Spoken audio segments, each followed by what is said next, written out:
Shalom, ma bien-aimée. Je voudrais vraiment faire ce témoignage qui brûle vraiment dans mon cœur. Je voudrais vraiment m'attarder sur les enseignements que les enseignements qui ont été faits, surtout le dernier sur la soumission. Pour faire court, j'avais un programme avec mon chef. On devait fêter notre anniversaire de mariage, mais ça tombait le jour où il fallait faire le jeûne à sec. Donc, ce que j'avais résolu, c'était de faire la fête avant. Et j'avais donc tout préparé pour vraiment être disposée ce jour-là. Donc j'ai tout organisé et tout allait super bien. J'ai tout fait, j'ai fait la table, tout s'est bien passé. Donc je savais que le lendemain, c'était vraiment ma journée free. Mais à ma grande surprise, de très bonne heure, le chef m'a demandé de lui donner le café. Et de mon réflexe intérieurement, c'était je voulais me plaindre, je voulais murmurer. Dans ma tête, c'était que waouh, il va gâcher mon jeûne. Et puis, pendant que mes pensées voulaient comme déraper, je me suis souvenue dans l'enseignement sur la soumission et la particularité des définitions qui avaient été proposées. L'une qui est vraiment venue dans mon cœur, c'est obéissance sans murmure. Et il s'est fait un shift dans mon esprit au point où euh, j'ai obéi. Et j'étais moi-même stupéfaite que mon homme intérieur, ma bouche intérieure s'est tue. Je n'ai plus murmuré. Donc, quelque temps après, j'étais en train de vaquer à d'autres occupations. J'ai entendu dans mon esprit, tu viens de passer le test de la soumission. Et mon esprit s'est réjoui.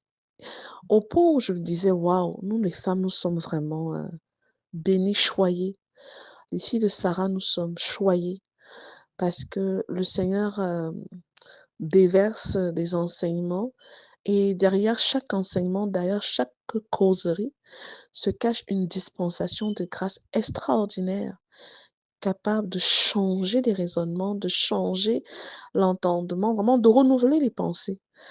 Et j'étais vraiment admirative de l'œuvre du Seigneur, de ce qu'on peut écouter en enseignement, mais derrière chaque parole se cache une notion spécifique pour que cette parole porte du fruit. Et dans mon cas, c'est ce qui s'est passé. Quelques moments plus tard, bon là, j'essaie vraiment de couper les étapes. Mon chef m'a appelé pour me dire que il y avait des enseignements qu'il n'arrivait pas à assimiler concernant la Trinité et qu'il avait pu les assimiler.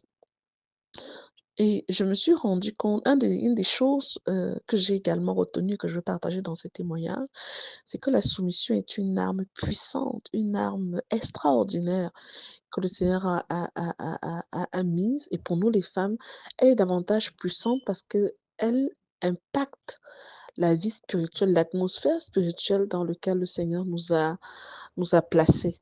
Donc, je voulais vraiment rendre grâce à Dieu pour cela.